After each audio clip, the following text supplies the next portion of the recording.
Hey, I'm Jeff. And I'm Phil, and we're the Cocktail Dudes. Today we're making Orgeat. Orgeat.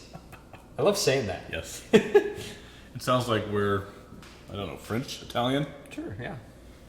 Swedish? Not really Swedish. Orgeat. Kind of has a Germanic sound to it. Uh, Orgeat, of course, most people will be familiar with because that's the sweet almond syrup used in the classic Mai Tai. mm-hmm. Used in a lot of tiki drinks. A lot of tiki drinks. A lot of kind of, it's just an unusual way to sweeten drinks. So you see it in a lot of really crafty, creative cocktails too. Mm-hmm. Yeah. Yeah, like Trinidad Sour. The Trinidad Sour. Its cousin, the Fernet Sour. Mm-hmm. Even our Applejack Smack. Yes. And our tribute to the Mai Tai, our Java Tai, our coffee cocktail. That one will wake you up. This is a great syrup to use like, just to tweak with a cocktail. Mm-hmm. Either classic, instead of using a simple syrup, try this. It goes best with rum drinks, but, live it up, right? Right. Yeah. And usually we buy ours in a bottle like this. Mm-hmm. We like the small hands foods kind, but it's easy to make.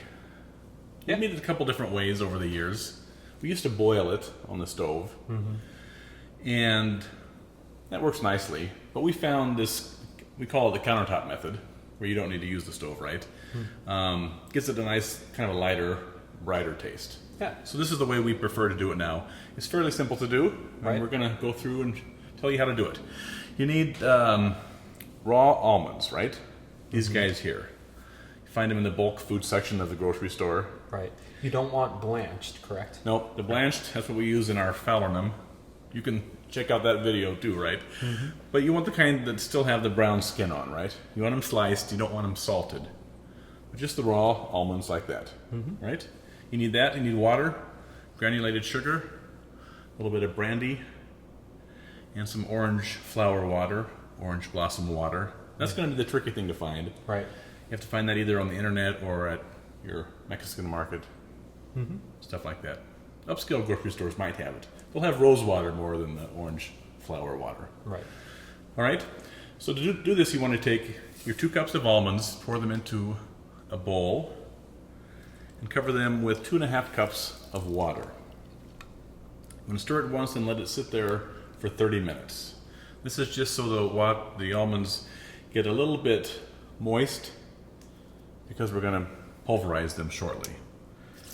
I'm going to drain that over the sink through a colander or a fine mesh sieve, discarding the water. And then we'll place the almonds into a food processor and pulse them for about 10 or 15 seconds until they're coarsely ground. Sort of the consistency of breadcrumbs, maybe a little larger. Then we'll return the almonds to the bowl and we'll cover it with 3 cups of fresh water.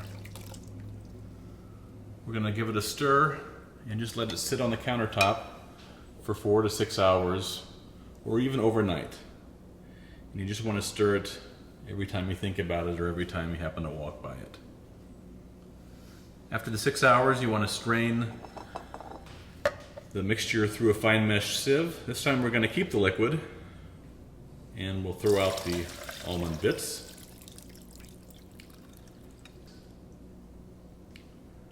We're putting this into a 1 liter jar, but you can strain it into a bowl. Then we're going to add 1 ounce of brandy, 1/4 teaspoon of orange blossom water, and don't use any more than that because a little bit of orange flower water goes a long way, right? And then 2 cups of sugar. And then you're going to have to stir this until that dissolves, and it's going to be 3 to 5 minutes of stirring. This is where the stovetop method makes it go a little quicker, but just use a little effort. 3 to 5 minutes and that sugar will be dissolved. And we'll pour it through a funnel into our bottle. Cap it and refrigerate it. It makes about 3.5 cups and will last about 4 months or so. So here is your delicious homemade Orgeat. Enjoy. Cheers.